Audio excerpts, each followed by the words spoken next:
प्रातः क्लास चल रहा था 17/5/1967। दूसरे पेज की मध्य में बात चल रही थी। जो भी सभी धर्म स्थापक आते हैं तो अपनी संस्था बना लेते हैं अपने धर्म स्थापना के लिए। तो पीछे पीछे उनके फॉलोअर्स भी आते हैं।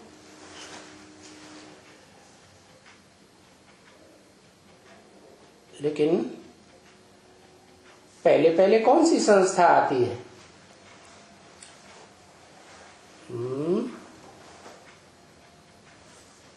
अरे संस्था का मतलब ही नहीं मालूम। कल ही तो बताया, संग माने संपूर्ण, स्था माने स्थिर। तो नंबरवार एक के बाद एक धर्म पिताएं सृष्टि पर आते हैं। तो जैसे नंबरवार बाप के बच्चे पैदा होते हैं तो उनको पावर भी नंबरवार होती है।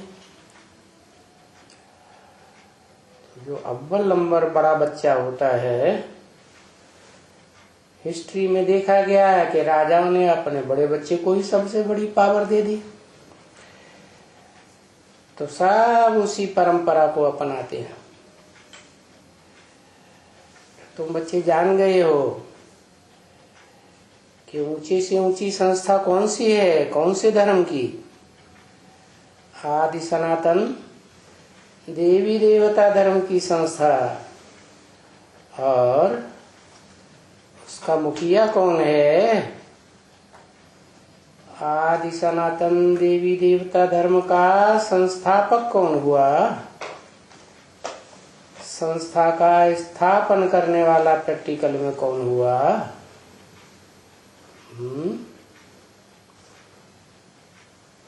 शिव निराकार तो सभी आत्माओं का बाप है। जो भी प्राणी मात्र की संस्थाएं हैं उनमें आत्माएं हैं, उन आत्माओं का बाप है। तो देवी देवता सनातन धर्म का संस्थापक कौन हुआ? मुखिया कौन हुआ?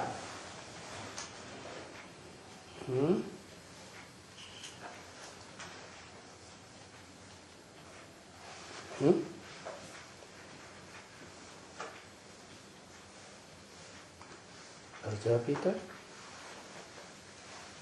धर्म कैसा है? श्रेष्ठ है या भ्रष्ट है? धर्म तो श्रेष्ठ है। जब धर्म श्रेष्ठ ते श्रेष्ठ है तो धर्म पिता कैसा होगा? है। और कहते हो शिव बाबा, तो शिव बाबा राजा ही करता है। नारायण, ये रही ना बात। क्या? कौन सा नारायण? नारायण तो 9 हुए एक संगम युगी नई दुनिया में, और सतयुग से लेकर के सतयुग के अंत तक 8 और, तो 9 नारायण हो गए। पहला नारायण माने आदि नारायण। आदि नारायण की खासियत क्या? आदि नारायण की खासियत है क्या? जो और नारायणों में नहीं है।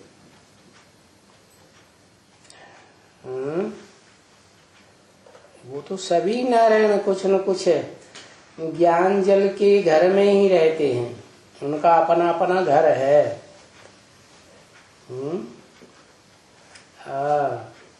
वो है अकेला डायरेक्ट नर से नारायण बनने वाला। क्या? कौन? और कोई नारायण है डायरेक्ट नर से नारायण नहीं बनता। नर जो नरक बनाने वाला है, वो नरक बनाने वाला नर ही क्या बन जाता है, डायरेक्ट नारायण बन जाता है। और सब नारायण पहले प्रिंस बनेंगे, फिर बाद में नारायण बनेंगे। तो जो उसी एक जन्म में नर से डायरेक्ट नारायण बन जाता है, वो नारायण की और एक खासियत जो और नारायणों में नहीं है। सतयुग का नारायण तो सिर्फ सतयुग की ही आत्माओं के लिए कंट्रोलर है, और वहां तो कंट्रोल करने की कोई बात ही नहीं। सतयुग में तो सब सुधरे हुए हैं ना, 16 कला संपूर्ण, संपूर्ण अहिंसक मर्यादा पुरुषोत्तम तो बिगड़े हुए तो है ही नहीं। तो वहां तो शासन करने की कोई ऐसी बात ही नहीं।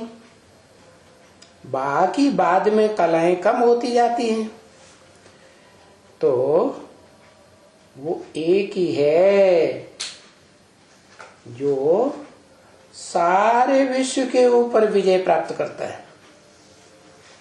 नहीं तो दुनिया में कोई भी ऐसा हिटलर, नेपोलियन बोना कोई भी नहीं हुआ। मनुष्य मात्र में कोई भी धर्म का ऐसा नहीं हुआ जिसने महत्वाकांक्षा तो की कि सारे विश्व के ऊपर विजय प्राप्त करेंगे, लेकिन कोई नहीं विजय प्राप्त कर सका। क्यों? क्योंकि जितने भी धर्म पिताएं हुए वो सब हिंसक, तो उनके फॉलोअर्स भी हिंसक। उनके फॉलोअर्स में अगर कोई ये चाहे कि हम हिंसा से सारे विश्व के ऊपर कंट्रोल करेंगे, राजाई करेंगे, तो ये हो ही नहीं सकता, बेकायदे हो जाता है। तो एक ही विश्व विजेता वो नारायण वाली आत्मा है जो संगम युग में संपूर्ण पुरुषार्थ होता है, तो विश्वनाथ कही जाती है। क्या शिव प्रवेश है तो शिव शंकर भोलेनाथ कहा जाता है। और जब वो पुरुषार्थी मूर्तिमान शंकर पुरुषार्थ करते करते 100% संपन्न स्टेज में पहुंच जाता है, तो शिव की आत्मा का काम पूरा हुआ। तो राजाई नहीं करती क्या? वो तो कोई राजाई का सुख नहीं भोगती, वो तो कोई योग नहीं लगाती है। कौन? हाँ, शिव की आत्मा, जिसकी आत्मा बिंदु का ही नाम शिव है, वो किससे योग लगाएगा? उससे तो बड़ा कोई पावरफुल आत्मा है ही नहीं तीनों लोकों में। तो वो जिसमें प्रवेश करता है, जिसके रथ में, वो आत्मा मूर्तिमान शंकर कही जाती है, जिसका नाम शिव के साथ अकेला ही जोड़ा जाता है। शिव के साथ और किसी का नाम नहीं जोड़ा जाता। तो उस मूर्तिमान शंकर के द्वारा वो योग लगाने का काम सिखाती है, राजयोग का ज्ञान देती है। तो योग लगाने वाला कौन हुआ है? अव्वल नंबर योग लगाने वाला हुआ योगीश्वर, योगियों का ईश्वर। उसका ही नाम राम रख दिया है। रम्यते योगिनो यस्मिनीति राम। बाकी सभी लोग उसमें रमण करते हैं उसकी याद में। तो बताया कि ये जो शिव शंकर भोलेनाथ कहा जाता है, उसमें से शिव की आत्मा जब अपना कार्य चैतन्य आत्माओं को ज्ञान देने का पूरा हो जाता है षष्ठी रूपी रंगमंच पर, तो वापस जाती है और फिर वो सारे विश्व का विजयी, विजय करने वाला बन जाता है। क्या विजय कैसे होती है? राजाई कैसे मिलती है? राजाई लड़ाई के बगैर नहीं मिलती। लड़ाई में जो विजयी होता है वो राजा बनता है। तो संगम युग में जब तक शिव है, वो तो अखूट ज्ञान का भंडार है, ज्ञान की लड़ाई चलती है। वो जब तक कंट्रोल करता है अर्जुन के रथ को, तब तक ज्ञान की लड़ाई। गीता में भी क्या कहा? काम महाशत्रु है, काम एष क्रोधेश रजोगुण समुद्भव है। काम और क्रोध को जीत ले, ये तेरे महावैरी महाशत्रु है। तो गीता के भगवान ने तो अहिंसक युद्ध सिखाया था। बाकी द्वैतवादी द्वापर युग से जो मनुष्य गुरु हुए दाढ़ी मूछ वाले, चाहे व्यास ही क्यों न हो, दाढ़ी मूछ तो विकारी मनुष्यों को होती है, देवताओं को तो होती नहीं। तो उन्होंने क्या किया? उन्होंने जो स्मृति आई सृष्टि के आदिकाल की,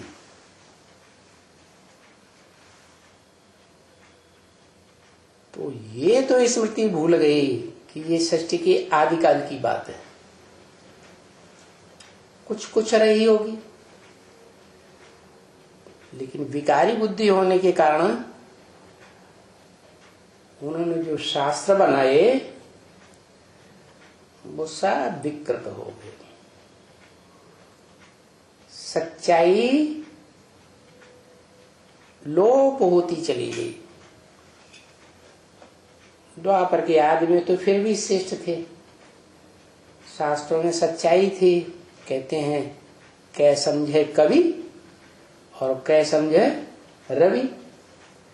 तो कवि तो भावना विभोर हो करके, क्या भाव विभोर हो करके आत्मा की शक्ति से, आत्मा ही भावना होती है, देह में तो भावना नहीं होती, तो आत्म शक्ति से आत्मिक स्थिति में रह करके जो शास्त्र लिखे थे वो फिर भी सात्विक थे।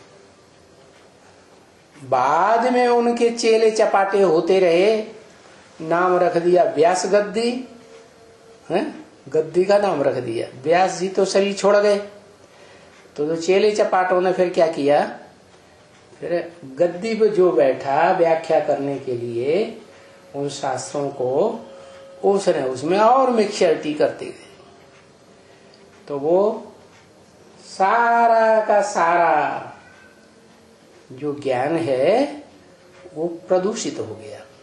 ऐसे ही जैसे दूध के भरे हुए घड़े में एक बूंद सर्प का विष डाल दो, काले कोवरे का, तो क्या होगा? सारा ही विष बन गया। तो कलयुग अंत तक आते आते वही जो पहला शास्त्र है श्रीमद् भगवत गीता, भगवान की गाई हुई ओरली गीता, जो द्वापर युग में मनुष्यों के द्वारा लिखी गई, वही गीता कलयुग के अंत तक आते आते टीकाएं उसकी भिन्न भिन्न लोगों के द्वारा होती रही, और वो टीकाओं ने सारा ज्ञान बिगाड़ दिया।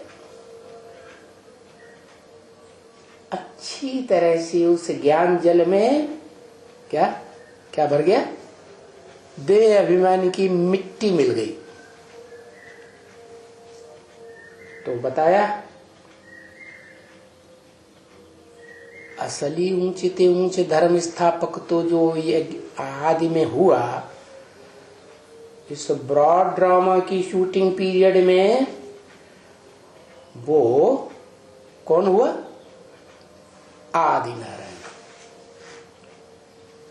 जिसने उसी समय सारे विश्व में जितने धर्म फैले हुए थे, धर्म के आधार पर जितने राजाइयां फैली हुई थी, उन सब के ऊपर विजय प्राप्त कर ली। पहले ज्ञान के द्वारा और बाद में न माने अगर ज्ञान को, मानना कब कहें? ज्ञान माने सच्चाई, जानकारी को मानना कब कहा जाए? आधा कोई माने आधा न माने तो माना हुआ। अच्छा, 99% माने और 1% न माने तो माना हुआ कहा जाएगा? नहीं कहा जाएगा, मिक्सचर कर देगा। तो बताया 100% अगर मानते हैं तब तो ठीक, 100% अव्वल नंबर धर्म की स्थापना हो सकती है। लेकिन जो और धर्मों को फॉलो करने वाले फॉलोअर्स हैं, और धर्मों के धर्म पिताएं नंबरवार इस सृष्टि पर आते हैं, और ये सृष्टि तो आदिकाल से ही, सतयुग के आदि से ही नीचे उतरती जाती है। सतो प्रधान से रजो प्रधान, रजो प्रधान से तमो प्रधान होती जाती है। तो जितने भी धर्म पिताएं आए सब नंबरवार आए, और उन्होंने इस सृष्टि की उल्टा उल्टा मिक्सचरिटी का ज्ञान सुना करके सृष्टि का सत्यानाश किया। नरक नहीं, रौरव नरक बना देते हैं सारी सृष्टि को। क्या रौरव नरक मालूम किसे कहा जाता है? जैसे कोई नाली होती है ना, गंदी बदबू निकलती है, उसमें ढेर के ढेर कीड़े बिजाते रहते हैं, और वो कीड़े क्या करते हैं? एक कीड़ा दूसरे को काटेगा, दूसरा तीसरे को काटेगा, तीसरा चौथे को काटेगा, ये काटने का काम चलता रहता है। क्या? तो ये है रौरव नरक की दुनिया में काम विकार की, काटने की, मारा मारी। जब ऐसी रौरव नरक की दुनिया हो जाती है, तब उसे स्वर्ग बनाने के लिए एक ही आत्मा है जो सदैव स्वस्थिति में रहती है। क्या? इस रौरव नरक की दुनिया के बीच भी आकर पार्ट बजाती है, तो भी किसी से प्रभावित नहीं होती, किसी का संग का रंग उसे नहीं लगता। क्या? उसको गीता में कहा अक्षर। क्या? जो क्षरित कभी होती ही नहीं, शक्ति कभी छीण नहीं होती, वो आत्मा कभी पतन के गर्त में जाती ही नहीं। तो वो एक ही आत्मा है इस सृष्टि रूपी रंगमंच पर पार्ट बजाने वाले पार्टधारियों में। क्या नाम बताया? उसका नाम भी एक ही है, और उसको शरीर नहीं है, इसलिए उसका आत्मा का ही नाम है। और जितनी भी बिंदु बिंदु आत्माएं हैं, चाहे मनुष्य सृष्टि में 500, 700, 750 करोड़ हों, चाहे प्राणी मात्र की बिंदु बिंदु आत्माएं हों, सब आत्माएं उनके शरीर के नाम होते हैं। क्या? लेकिन एक ही आत्मा है शिव, उसका काम के आधार पर नाम इस सृष्टि पर आता है। तो जो भी वाइब्रेशन फैलाता है उससे कल्याण, दृष्टि से जहां भी देखता है उस दृष्टि के वाइब्रेशन से कल्याण। क्या? मुख से जो भी ज्ञान सुनाता है उस वाणी को सुनने वालों का कल्याण ही कल्याण। जो भी कर्मेंद्रियों से कर्म करता है उस कर्म में कल्याण ही कल्याण समाया हुआ, चाहे वो ज्ञान इंद्रियां हो, ज्ञान इंद्रियों में भी श्रेष्ठतम आंख हो, चाहे कर्मेंद्रियां हो, और कर्मेंद्रियों में भी सबसे पावरफुल कामेंद्रिय का काम हो। जिस किसी से भी इंद्रिय से वो संबंध जोड़ता है वो कल्याणकारी ही संबंध साबित होता है, अकल्याण का नाम निशान नहीं। जैसे कहा है गीता में, यो यथा माम प्रपद्यन्ते तांस तथैव भजाम्यहम्, अर्थात जो मुझे जिस भाव से याद करता है, क्या भावना अलग अलग होती है ना, अलग अलग संबंधों की है। पत्नी पति की भावना अलग, भाई बहन की भावना अलग, बाप बेटी की भावना अलग, भाई भाई की भावना अलग, जितने भी नाना चाका चाचा काका मामा ताऊ जो भी संबंध है इस संसार में, सबकी अपनी अपनी भावना, और भाव तो आत्मा में ही होता है। तो वो सुप्रीम सोल का ये महावाक्य है क्या, कि मुझे जो आत्मा जिस रूप में याद करती है, जिस भाव से याद करती है, मैं उसको उसी रूप में उसी भाव की पूर्ति के लिए मिलता हूं। और जितना याद करती है उस भाव से उतना ही मिलता हूं। अरे मिलेगा कैसे, वो तो निराकार है। इस ब्रॉड ड्रामा में तो वो आता ही नहीं 5000 साल। वो तो सिर्फ जैसे और धर्म पिताएं 100 साल के अंदर अपना धर्म स्थापन करते हैं, वो भी 100 साल के अंदर अपना धर्म स्थापन करके चला जाता। अपना धर्म माने स्वधर्म, स्व माने आत्मा, आत्मा का धर्म, क्या पर धर्म नहीं। पर है प्रकृति, 5 तत्वों का संघात, 5 भूत है ना, पंचभूत, पृथ्वी जल वायु अग्नि आकाश। तो उसमें तो भौतिकवाद का नाम ही निशान नहीं। वो इस दुनिया के बड़े से बड़े भौतिकवादी में प्रवेश करता है,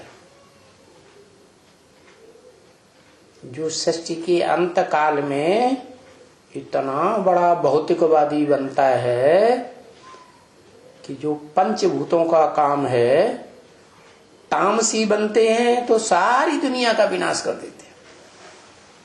ऐसे ही वो दुनिया का बड़े से बड़ा भौतिकवादी, जो आज के वैज्ञानिक कहे जाते हैं, एटम बम बनाने वाले, वो बड़े भौतिकवादी कहे जाते हैं। लेकिन उनमें भी वो ताकत नहीं है कि अपनी ही बनाए हुए एटॉमिक एनर्जी को विस्फोट कर सके।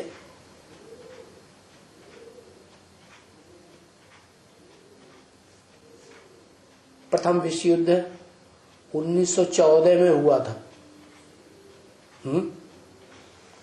और दूसरा विश्व युद्ध कितनी देर में हो गया?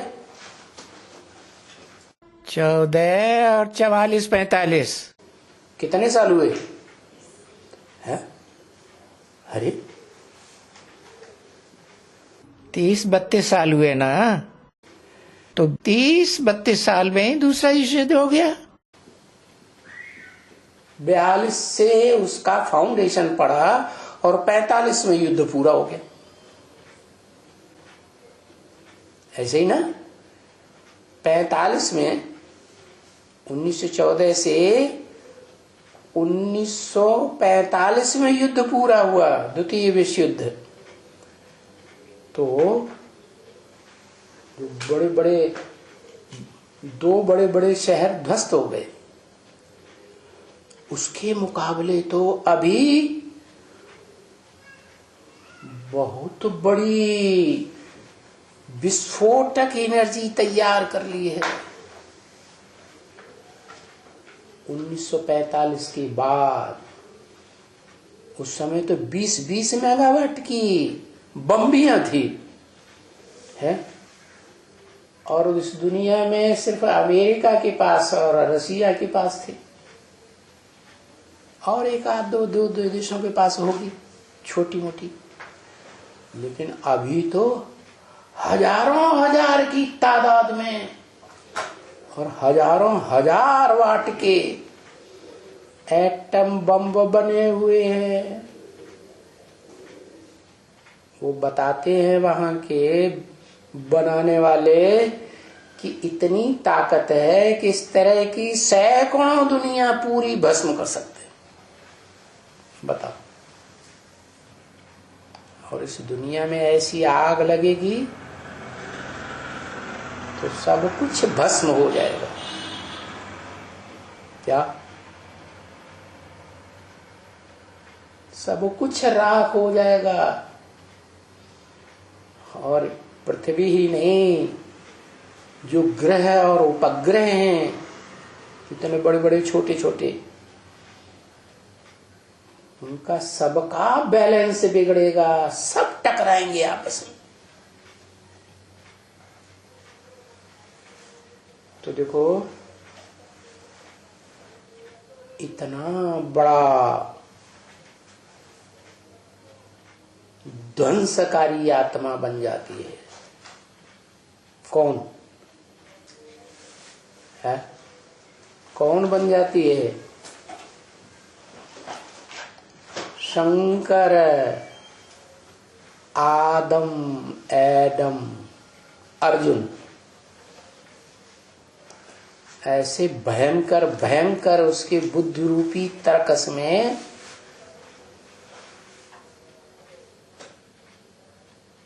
अग्नेयास्त्र भरे हुए हैं, जिनको वो ही विस्फोट करा सकता है। तो भारत के शास्त्रों में लिखा है, शंकर की प्रेरणा से सारे संसार का ध्वंस करा देती है महाकाली। महाकाली तो पापियों का ध्वंस करती है। महाकाली तो खुद ही प्रकृति का तामसी रूप है, वो अपना ध्वंस थोड़ा ही करती है। लेकिन इन 5 तत्वों का भी जो इतना विकराल रूप धारण करते हैं कि सारी दुनिया की जनसंख्या सब खलास हो जाती। तो बताया कि लड़ाई भी भयंकर करने वाला है। क्या? और बड़े से बड़ा हिटलर है दुनिया का कि नहीं है? हिटलर शाही तो मशहूर है ना दुनिया में। वो इतना बड़ा हिटलर है कि जब तक कोई मनुष्य आत्मा 100% ईश्वरीय ज्ञान को स्वीकार न कर ले, मान न ले, चलो चल नहीं सकते कोई बात नहीं, लेकिन मान्यता तो दें, तब तक मारा मार छोड़ती नहीं, टोटल विनाश करा देती है। विनाश तो शरीरों का ही होता है, आत्मा का तो नाश नहीं होता है। तो देखो, तुम बच्चों की बुद्धि में आता है कि नई सृष्टि का जो स्वर्गीय सुखदायी सृष्टि है, उसका स्थापन करने वाला धर्म पिता कौन हुआ?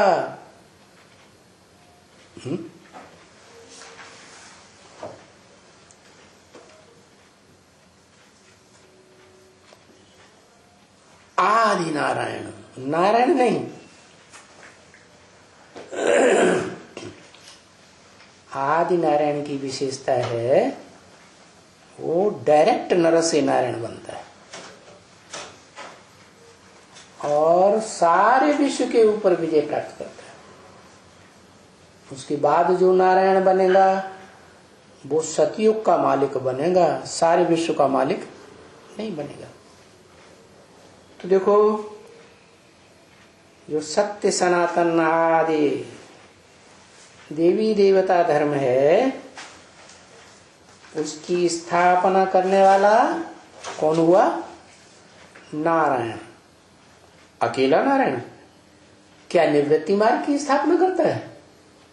नहीं, वो भी नई दुनिया की स्थापना, नई दुनिया का संगठन तब बनाता है वसुधैव कुटुंबकम, जब इस दुनिया में प्रैक्टिकल में पवित्रता का अव्वल नंबर पार्ट बजाने वाली अव्यभिचारिणी शक्ति उसकी सहयोगी बनती है, जिसे कहते हैं लक्ष्मी।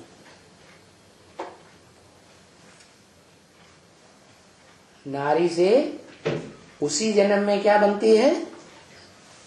उसी जन्म में लक्ष्मी बनती है, योग बल के आधार पर। तो फिर देखो, वो तो तुम जानते हो कि वो आएंगे। कौन? लक्ष्मी नारायण। तो वो तो राजा हैं, अकेले आएंगे धर्म पिताओं की तरह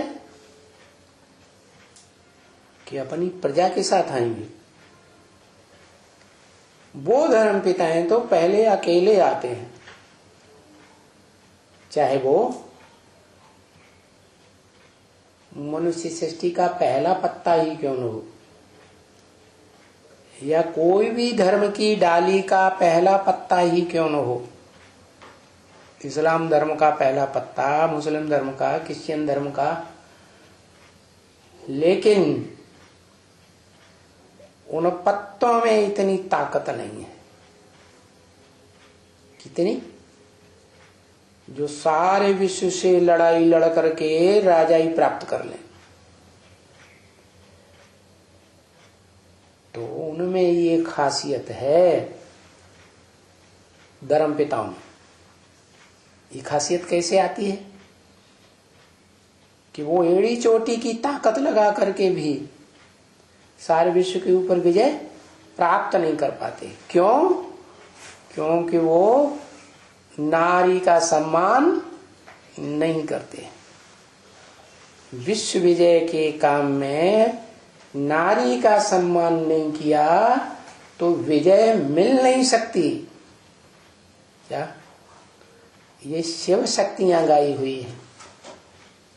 शिव इस सृष्टि पर आता है, निराकार आत्माओं का निराकारी बाप, तो शक्तियों के ही हाथ में सारी सत्ता देता है नई दुनिया स्थापन करने के लिए।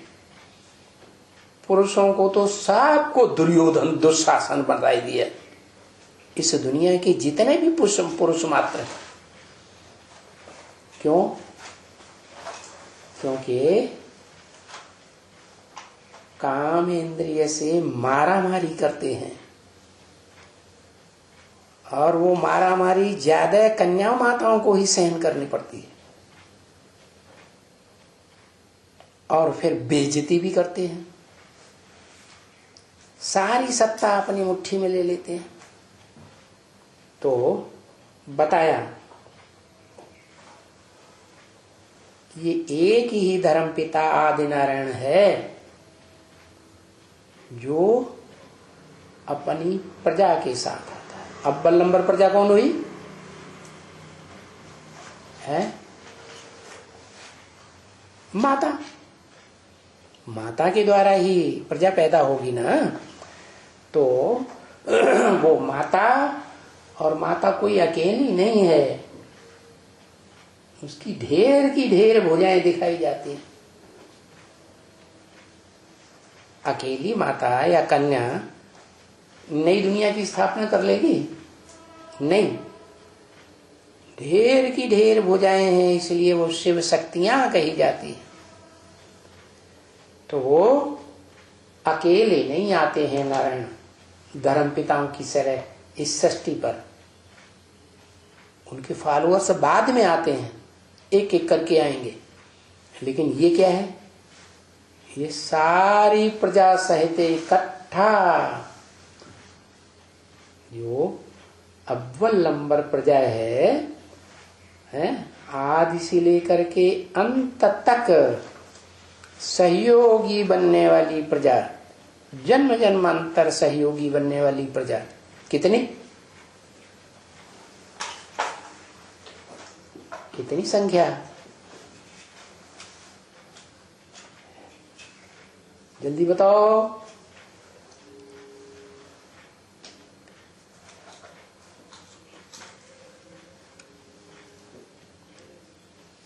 वाह भैया,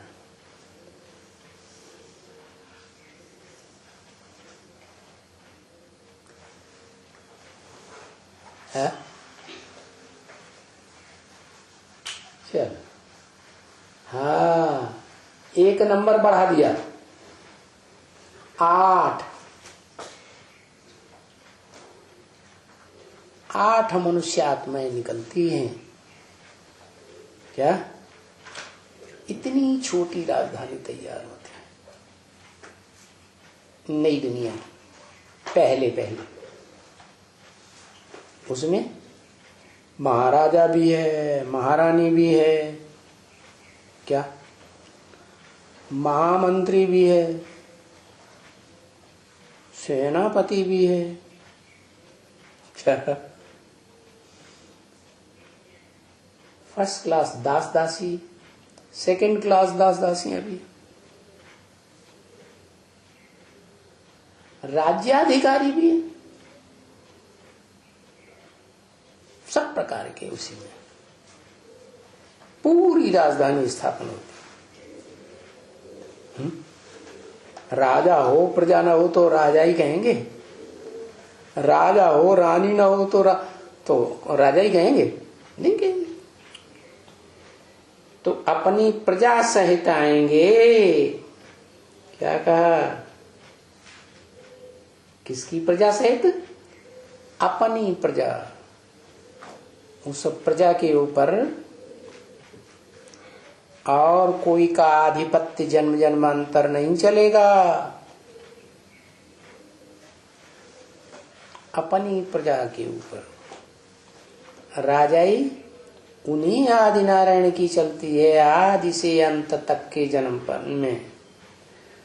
और दूसरे जो आते हैं वो कोई प्रजा सहित थोड़े ही आते हैं, वो तो बताया।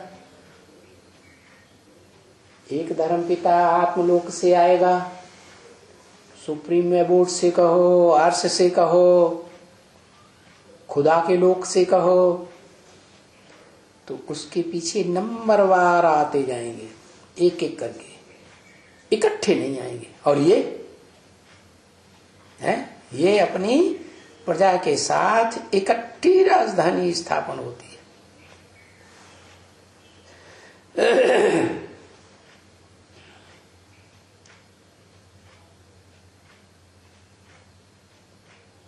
इसलिए आज भी नॉर्थ इंडिया में खास जब कोई भी अनुष्ठान करेंगे, क्या जैसे भगवान आकर के अनुष्ठान करते हैं बड़े से बड़ा नई सृष्टि रचने का है, तो नई सृष्टि में पहले पूजन होता है नवग्रह का। किसका? नवग्रह। उसमें से एक वैल्यूलेस कहा जाता है, तो भी जो 8 हैं वो अष्ट देवों के रूप में, 8 पूर्वजों के रूप में माने जाते हैं। वो 8 की मान्यता दक्षिण भारत में तो बहुत है। नॉर्थ इंडिया में 9 की मान्यता है, वैल्यूलेस को भी शामिल कर लेते हैं। और साउथ इंडिया में 8 की इतनी मान्यता है जितनी नॉर्थ इंडिया में नहीं। नॉर्थ इंडिया में उन 8 के मंदिर नहीं बनाए जाते, मूर्तियां नहीं बनाई जाती, यादगार मूर्तियां। मूर्ति होगी तो तपस्या करेंगे ना, मूर्ति नहीं होगी, शरीर ही नहीं होगा तो तपस्या कैसे करेंगे? तो उनके मंदिर भी साउथ इंडिया में मिलते हैं क्या? जरूर। जो साउथ इंडिया है उसको भारत का विदेश कहा जाता है। क्यों? वहां की भाषा अलग, वहां की परंपराएं अलग, वहां के रंग रूप अलग। जैसे देशी और विदेशी में बहुत अंतर है, ऐसे ही दक्षिण भारत बाद में षष्ठी रूपी रंगमंच पर प्रत्यक्ष होता है या पहले प्रत्यक्ष होता है? बाद में प्रत्यक्ष होता है। जैसे विदेश बाद में प्रत्यक्ष होते हैं। विदेशों की हिस्ट्री 2500 साल से ज्यादा की नहीं मिल सकती, और भारत की हिस्ट्री पूरे 5000 साल की शास्त्रों में मिलती है। भले विकृत करके मनुष्य गुरुओं ने उसे लाखों वर्ष बोल दिया ताकि कोई चेला चपाटा प्रश्न न कर बैठे कि गुरुजी हिसाब तो बताओ पूरी सृष्टि का, चारों युगों का हिसाब बताओ। तो बताना पड़ेगा, इसलिए उन्होंने क्या किया? 5000 वर्ष की सृष्टि को लाखों वर्ष में डाल दिया, तिकड़ा भिड़ा के। तो देखो, वो आदि नारायण अपनी प्रजा सहित इकट्ठे आते हैं।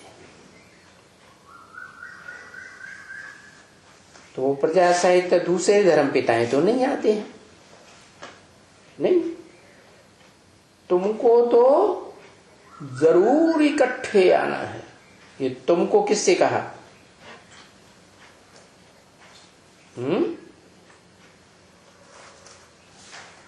अरे ये तुमको किससे कहा?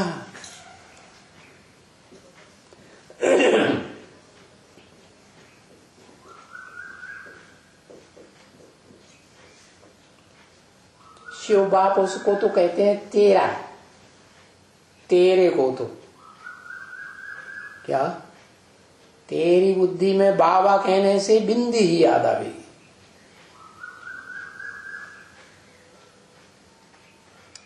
है इमर्ज करके इमर्ज करके दुनिया बताएंगे। नई दुनिया स्थापन नहीं होगी प्रैक्टिकल में, सब कुछ इमर्ज करके ही होगी।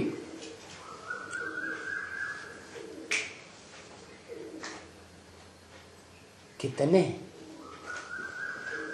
तुमको तो इकट्ठे आना है। तुमको किससे कहा? 8 से कहा। 8 हैं पक्के सूर्यवंशी, भले पूर्वज हैं अपने अपने ग्रुप के। क्या 8 भाइयों को नंबरवार राजाई तो मिली हुई है, अपने अपने ग्रुप के जैसे राजा हैं, लेकिन नंबरवार राजाई मिलती है। बाप के बच्चे होते हैं ना, बड़े बच्चे को बड़ी राजाई, फिर बड़ा भाई उनको काम सौंपता है, तुम ये संभालो, तुम वो संभालो, तुम वो संभालो, क्योंकि बड़ा भाई बाप समान माना जाता है। तो बताया वो 8 भाई जो हुए सूर्यवंशी,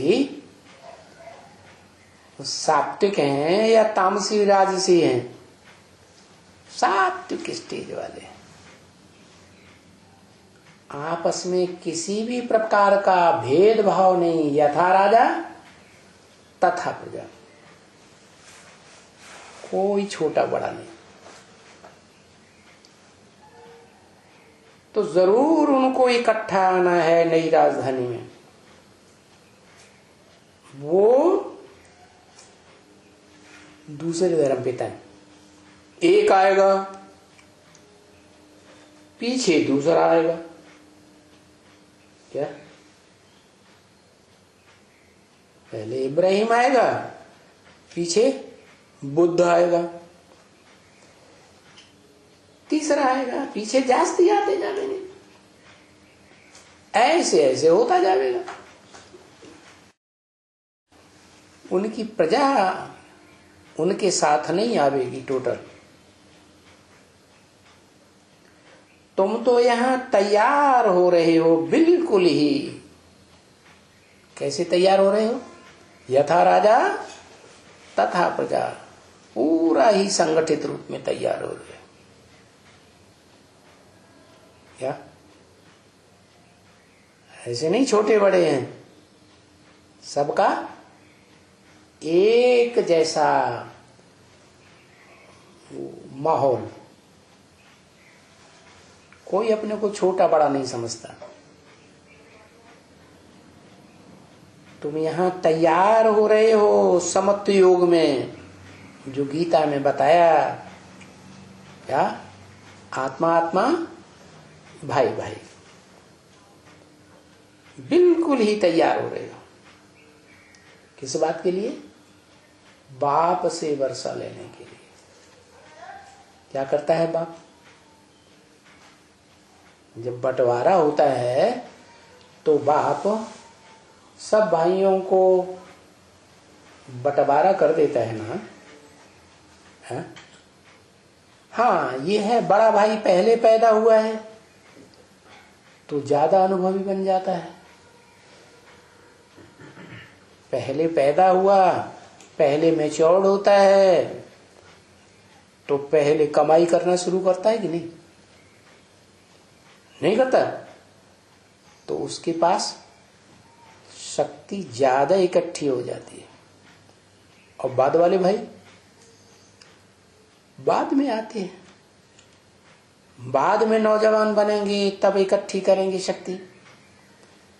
तो नंबरवार तो हो जाते हैं। कोई पहले पहले धर्म पिता आता है, उस ग्रुप का पूर्वज। कोई मिडिल में आता है, उस ग्रुप का पूर्वज। कोई बाद में आता है, उस ग्रुप का पूर्वज। पूर्व माने पहले, ज माने जन्म लेने वाला। तो सब बच्चे जब बाप की पैदाइश हो जाती है और बाप अपना शरीर छोड़ने वाला होता है तो क्या करता है? सब बच्चों को बंटवारा करके जाएगा कि छोड़ के जाएगा लड़ाई लड़ने के लिए? है? बंटवारा कर देता है। तो जो भी प्रॉपर्टी बची बाप के पास, वो सारी प्रॉपर्टी को बच्चों में बराबर बराबर बांट देता है। तो हो बहु ये स्कूल भी है। क्या? जहां सबसे बड़ी धन संपत्ति क्या है? ज्ञान धन की संपत्ति। ज्ञान धन दिया जाता है बच्चों को, पढ़ाई भी पढ़ाई जाती है। ये परिवार का परिवार भी है और विद्यालय का विद्यालय भी है। घर में रहो। क्या? ये कोई जरूरी नहीं है कि सब यहां आकर के बैठ जाए।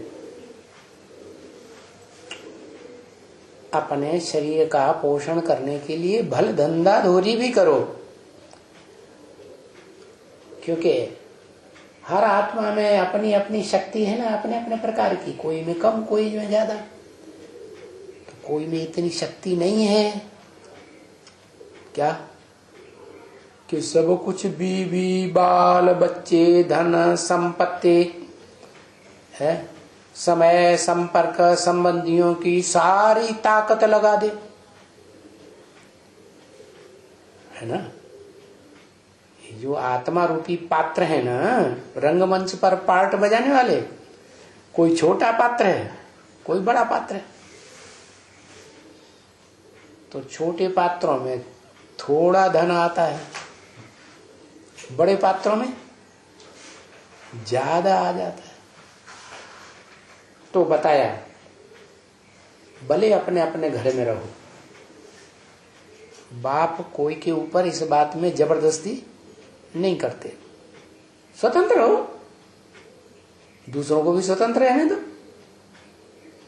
हाँ, ये जो प्रॉपर्टी है अखूट ज्ञान धन की, वो है आत्माओं के बाप के पास रहने वाली प्रॉपर्टी, जो जन्म मरण के चक्र से न्यारा होने के कारण उसे सब कुछ याद रहता है, सारी सृष्टि के आदि मध्य अंत का ज्ञान रहता है। बाकी जो आत्माएं हैं वो तो क्षरित हैं, शक्ति क्षीण होने वाली है, इसलिए वो जन्म मरण के चक्र में आने से पूर्व जन्म की सारी बातों को भूल जाती है। तो वो सुप्रीम सोल अपनी अखूट ज्ञान की संपत्ति को जब इस सृष्टि पर आता है तो बड़े बच्चे के द्वारा सारी सृष्टि को वितरित कराने का प्रबंध कर देता है। और बड़ा बच्चा क्या करता है, माता को सौंप देता है। माता फिर सब बच्चों को देती है नंबरवार पुरुषार्थानुसार। तो आओ यहाँ 1 घंटे वो प्रॉपर्टी लेने के लिए। कौन सी प्रॉपर्टी? ज्ञान धन की जो प्रॉपर्टी ऊंचते ऊंच आत्मा पार्ट बजाने वाली रंगमंच पर दे रही है। 1 घड़ी, आधी घड़ी, आधी की भी आधी घड़ी आकर के पढ़ो जरूर। क्या 1 घड़ी? देखना मोबाइल में 1 घड़ी कितने घंटे की होती है, सारे दिन में कितनी घड़ियां बताते हैं। तो ये कविता तो तुलसीदास ने बोली है, 1 घड़ी आधी घड़ी आधी में पुण्याद, तुलसी संगत साधकी हरे कोटि अपराध। क्या गीता में भी लिखा है, स्वल्पम अप्यस्य धर्मस्य त्रायते महतो भयात्। क्या इस आत्मा के धर्म का, स्वधर्म का थोड़ा भी पालन किया तो वो महान से महान भय से रक्षा कर लेता है। क्या तुलसीदास का जो रामायण ग्रंथ है वो कलयुग के मध्यांत में लिखा जाता है, तामसी कलयुगी दुनिया में। और गीता सृष्टि के आदि में सुनाई गई। सतयुग से भी श्रेष्ठ युग है स्वर्णिम संगम युग, क्योंकि वहां इंद्रियों का सुख नहीं है।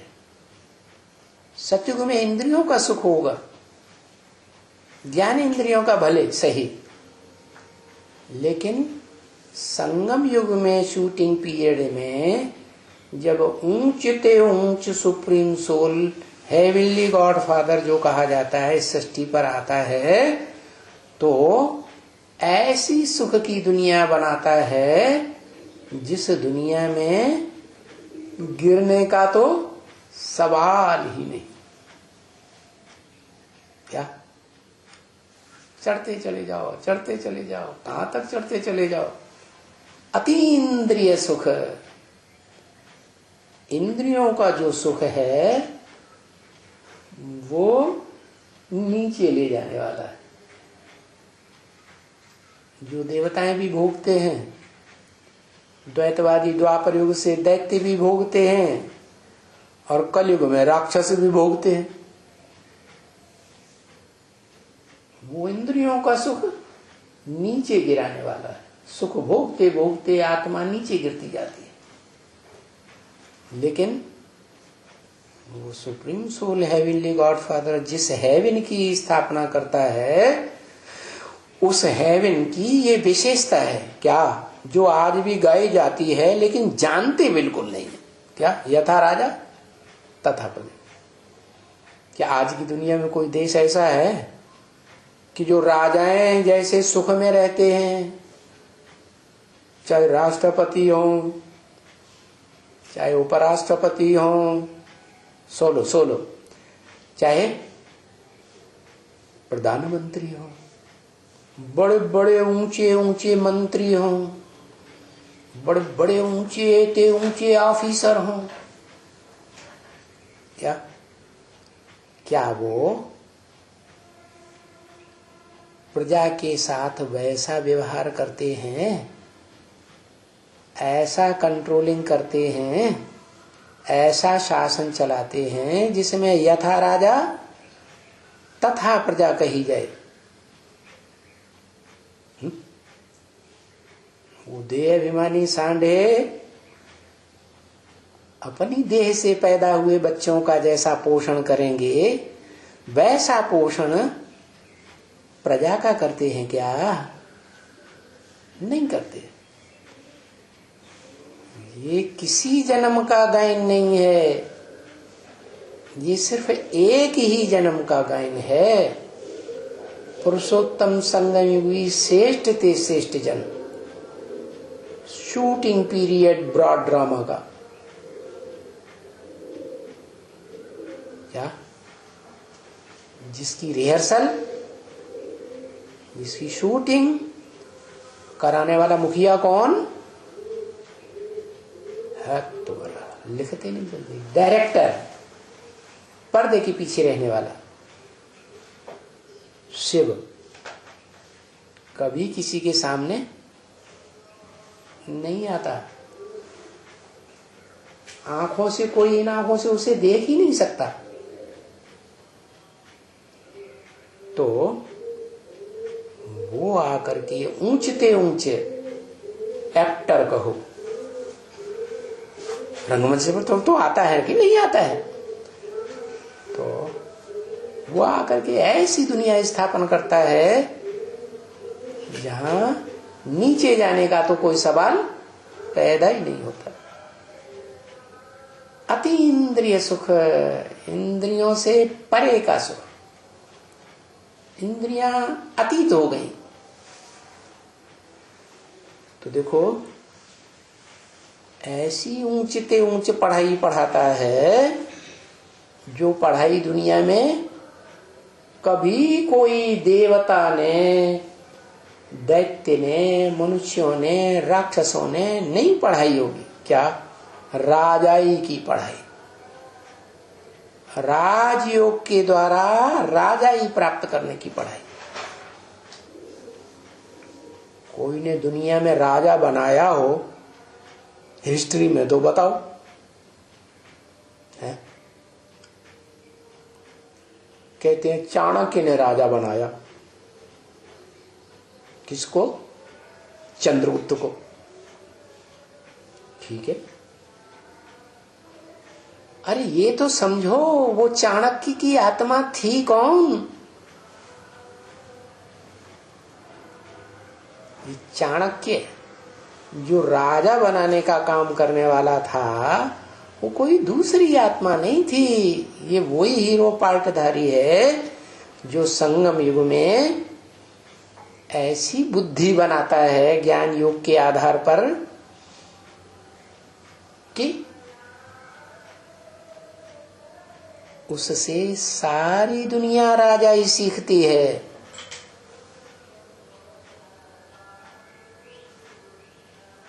तो ऐसी राजाई प्राप्त कराने वाली पढ़ाई जो दुनिया में कोई नहीं सिखा सकता सिवाय हेवनली गॉड फादर के,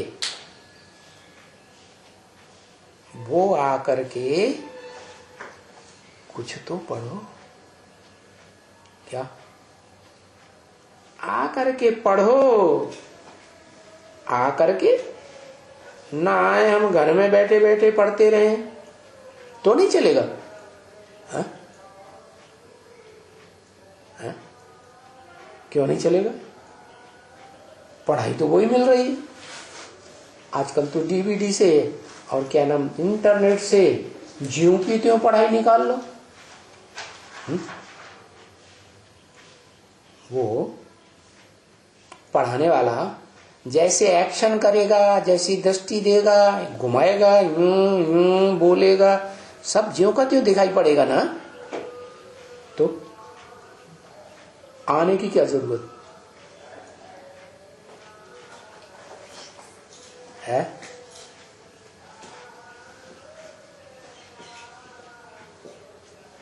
वाइब्रेशन। हाँ, सन्मुख आएंगे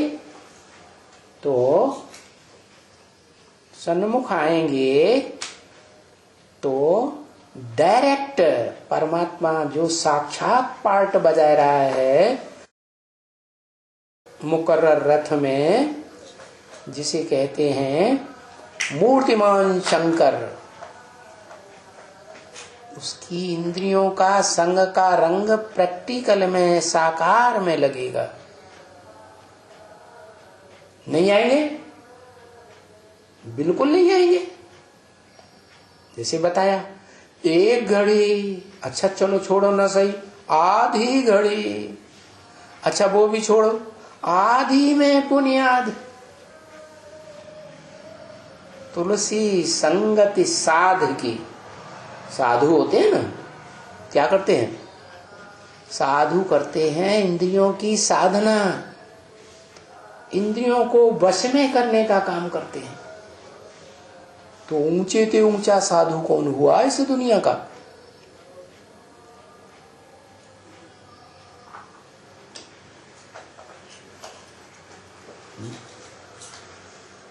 ऊंचे ते ऊंची साधना करने वाला शंकर, योगीश्वर जिसे कहा जाता है? और साधना भी कैसी? सन्यासियों की तरह घर बार छोड़कर नहीं। क्या? घर बार, बीवी, बाल बच्चों के साथ रहते हुए इंद्रियों की साधना कर। दूरबाज खुशबाज नहीं। जैसे कोई 10 साल जेल में रहे और बाहर निकले तो डेंगा आके मैंने 10 साल ब्रह्मचर्य का पालन किया, लड्डू किया। सन्यासी लोग ऐसे अंदर अंदर समझते हैं कि हम बड़े पवित्र हैं, बड़ा ब्रह्मचर्य को पालन किया। अरे दूर रह के पालन किया तो क्या किया है? शत्रु सामने आया ही नहीं और लड़ाई में जीत गए तो दोबारा आक्रमण कर देगा। तो बताया कि जो काम महाशत्रु है उसका सामने आकर मुकाबला करो। है? गृहस्थी रहते हैं साथ में और सन्यासी भाग खड़े होते हैं। तो बताया ऐसी पढ़ाई जो प्रवृत्ति मार्ग में रह करके पवित्र रहने की पढ़ाई पढ़ाई जाती है, वो आकर के पढ़ो। और चलो, तुम्हारा घर परिवार बहुत बड़ा है? मिजोरम वाला वो परिवार है ना, कितनी रानियां बताएं? इशारे से बता दो ऐसे ही है। हाँ, 39 रानियां और ढेर के ढेर सैकड़ों बच्चे और 100 कमरों का मकान। कमरे भी हो सकता है बड़े बड़े ही होंगे। और सारा परिवार जो आदि सनातन धर्म की मर्यादा है एक के कंट्रोल में बड़े आराम से, सुख शांति से, प्यार से सब रहते हैं, खेलते हैं।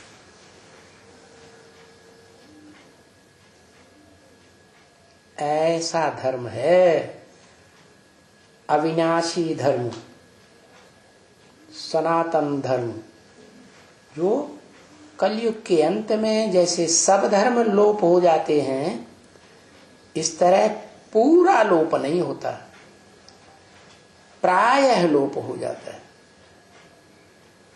क्या कुछ न कुछ परिवार अभी भी भारत में ऐसे हैं, ढूंढने से मिलेंगे, जहां वो सनातनी परंपरा, एक परिवार का एक राजा जैसा मालिक। क्या जैसे राजाएं कहते थे, राजा रानियां, राजाएं मानते थे, पूजा करते थे किसकी? एक लिंग भगवान, एक लिंग स्वामी जी महाराज। तो वो एक ही सर्वोपरि, एक ही भाषा, एक ही सबकी धारणा। ये नहीं कि प्रजातंत्र शासन आ जाए तो परिवार का एक सदस्य कांग्रेस को वोट दे, दूसरा जनता पार्टी को वोट दे, तीसरा और पार्टी को वोट दे, चौथा बहुजन समाजवादी पार्टी को वोट दे। ऐसा कुछ नहीं। क्या सबकी एक जैसी मान्यता, दो दो मतें नहीं हो सकती, एक कुल, एक मत, एक प्रकार की धारणा। क्या और एक ही धर्म ग्रंथ और एक ही धर्म पिता।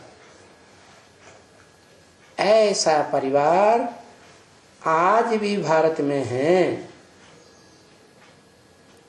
ये अविनाशी धर्म है, सनातन धर्म, देवी देवता धर्म। तो ये पढ़ाई पढ़ने के लिए कोई जरूरी नहीं है कि तुम यहां आकर के बैठ जाओ, हा? तभी तुमको वो राजाई मिलेगी। नहीं, वो राजाई प्राप्त करने वालों की संख्या कितनी बताई? जो भगवान बाप से कुछ न कुछ राजाई प्राप्त करते हैं। 108 राजाएं। क्या उन राजाओं के परिवार में जो और भाई बंधु होते हैं,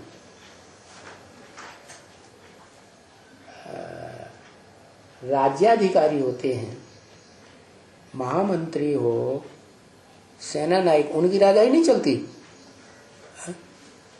सिर्फ राजाओं को ही गिनेंगे। राजाओं के परिवार में जो और हैं कंट्रोल करने वाले राज्य को, वो राजा नहीं है? शासन नहीं करते हैं ना। तो ऐसे टोटल कितने हैं जो राजयोग सीख कर राजाई प्राप्त करते हैं? कोई जरूरी नहीं वो राजा है कि प्रजा है। अत्तेरी की मैंने की थी। वो 16,108 राजाई प्राप्त करने वालों की संख्या ब्रह्म वाक्य मुरली में बताई कि सतयुग के आदि से लेकर शुरू होती है और त्रेता के अंत तक वो 16,108 प्रिंस प्रिंसेस तैयार हो जाते।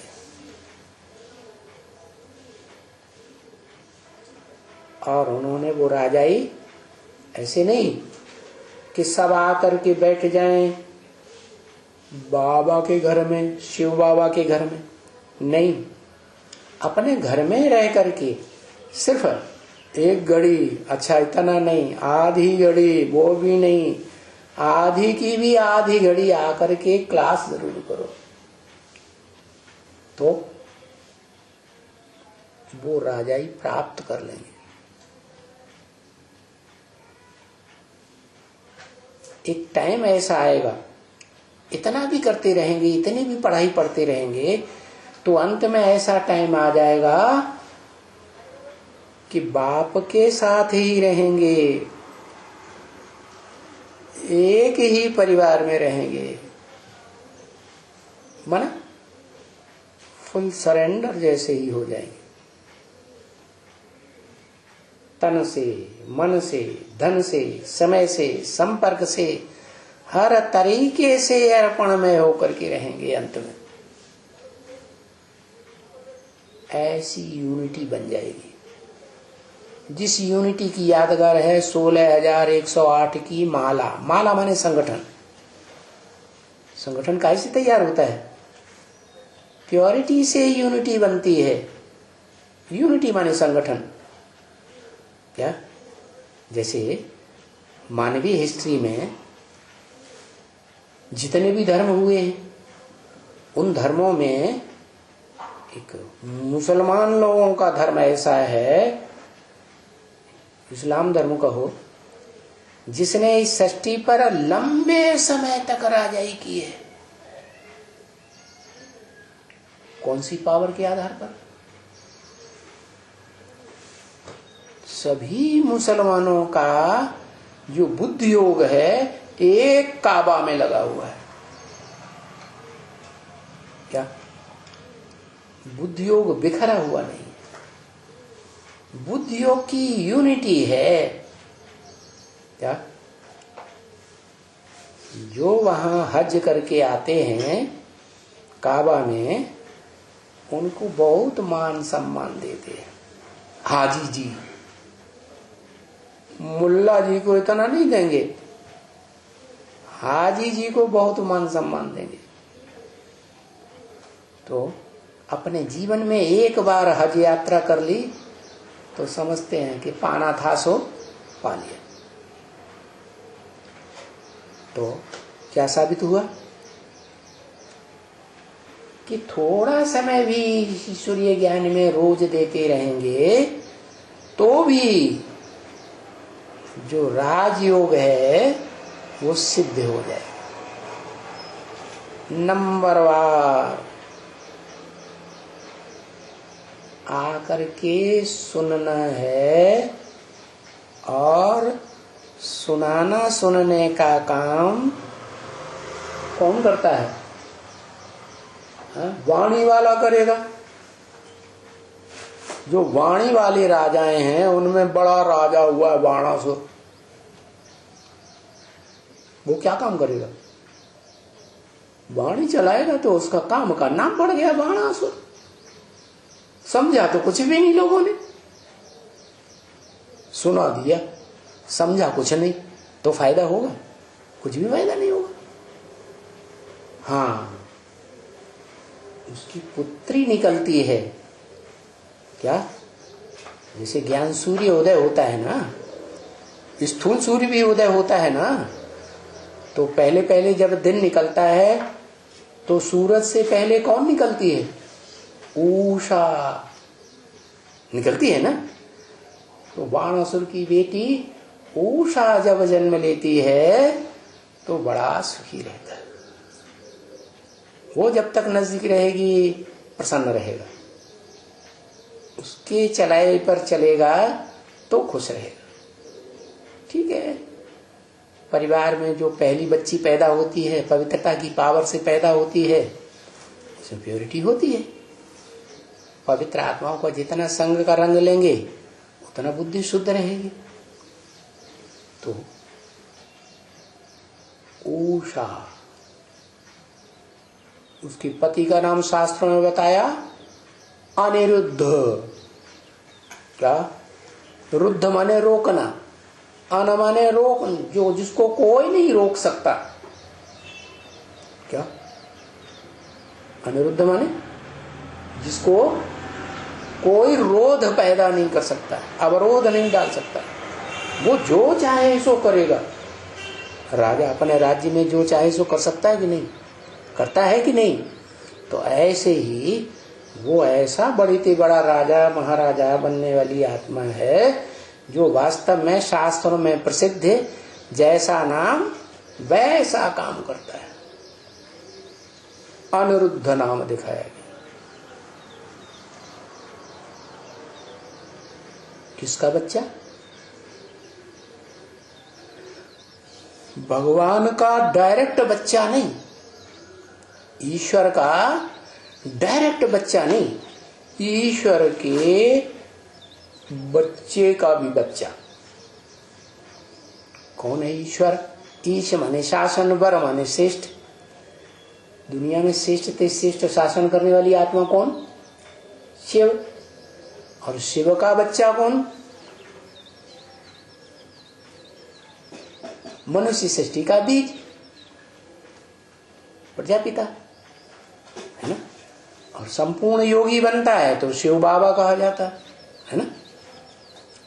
बच्चा हुआ ना शिव का, मूर्तिमान शंकर बड़ा बच्चा हुआ ना, उसका भी बच्चा नारायण, आदि नारायण। जिस आदि नारायण से सतयुग के आदि में 16 कला संपूर्ण संपूर्ण हिंसक मर्यादा पुरुषोत्तम कृष्ण देवता का जन्म होता है। तो कौन हुआ? पौत्र हुआ। तो ये पढ़ाई आकर के पढ़ो, ये ईश्वर के द्वारा डायरेक्ट पढ़ाई हुई पढ़ाई है। ईश्वर क्या करता है? सत्य ज्ञान सुनाता है, सच्चाई सुनाता है, सतयुग की स्थापना करता है। और सारी दुनिया के सारे जितने भी शास्त्र हैं, उन शास्त्रों में से जो सार है, वो सार की बातें निकाल निकाल के बताता है। क्या? उन शास्त्रों में जो सार की बातें कल्पांत काल से पहले भगवान ने बताई थी, उन्हीं बातों में द्वैतवादी द्वापर युग से ये जो दाढ़ी मूछ वाले ऋषि मुनि हैं, विकारी मनुष्य, उन्होंने मिक्सचरिटी कर दी और ढेर सारी मिक्सचरिटी कर दी। उसके बावजूद भी उन शास्त्रों में कुछ न कुछ सच्चाई रह तो जाती। जैसे आज के शूटिंग पीरियड में ब्रह्मा के पुत्र ब्राह्मणों की दुनिया में देख लो, ब्रह्मा की वाणी चलती है ना, है उस वाणी में से वो मनुष्य गुरु कितनी काट छांट काट पीट करते हैं कि नहीं? फिर भी उसमें सार रहता है या नहीं रहता है?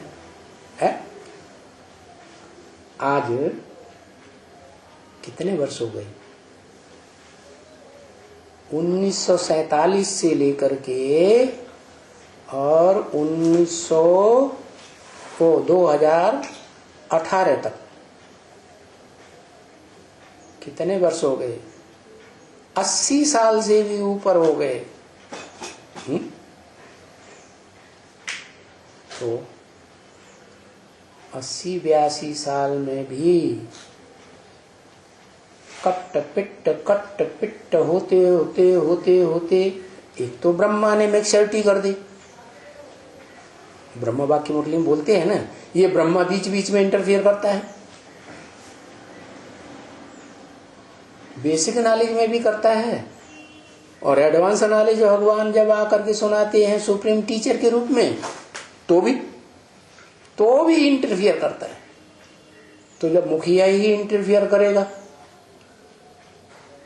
जो जिससे ब्राह्मणों का जन्म होता है, प्रैक्टिकल ब्रह्मा इस दुनिया में कौन माना जा रहा है? कोई है प्रैक्टिकल में कि नहीं है?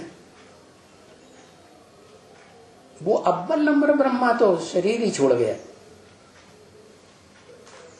परम ब्रह्म जो शास्त्र में गाया हुआ है, गुरु साक्षात परम ब्रह्म तस्मै श्री गुरुवे नमः। वो आदि में था, वो अंत में प्रत्यक्ष होगा, लेकिन अभी तो नहीं। अभी कौन है? दादा लेखराज ब्रह्मा, सारी दुनिया में देश देशांतर में वो सेंटर्स फैले हुए हैं, इतना विस्तार। और किसी भी इस दुनिया की नई संस्था का नहीं है, धार्मिक संस्था। इस दुनिया का कोई भी धर्मगुरु ऐसा नहीं है जिसकी संस्था इतने साल के अंदर इतना विस्तार ले गई हो। तो देखो, वो जो पढ़ाई जा रही है ब्रह्मा की संस्था में, क्या नाम है संस्था का? ब्रह्मा कुमारी ईश्वरीय विश्वविद्यालय। उसमें इतनी काट छांट हो रही है ब्रह्मा की वाणी की, और होती ही चली आई है, तो भी उसमें सच्चाई सार रहता है या नहीं रहता है? हैं? जरूर सार रहता है।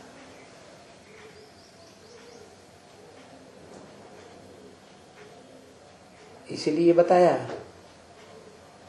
कि उस सार में भी विस्तार करके सुप्रीम टीचर जो व्याख्या देता है विस्तार वाली, तो वो व्याख्या जो है वो भी सच्ची देता है, 100% सच्चाई ही सुनाता है। भले ब्रह्मा की आत्मा अभी भी इंटरफियर करती है, तो वो भी ब्रह्म वाक्य है मुरली में, मैं क्या करूंगा? मैं ठीक कर दूंगा। तो ऐसी श्रेष्ठ पढ़ाई कुछ न कुछ समय निकाल करके यहां आकर के पढ़ो। कहां? जहां बाप, टीचर, सदगुरु तीनों ही एक मुकर्रर रथ में प्रत्यक्ष होकर पढ़ाने वाला पढ़ा रहा है। ओम शांति।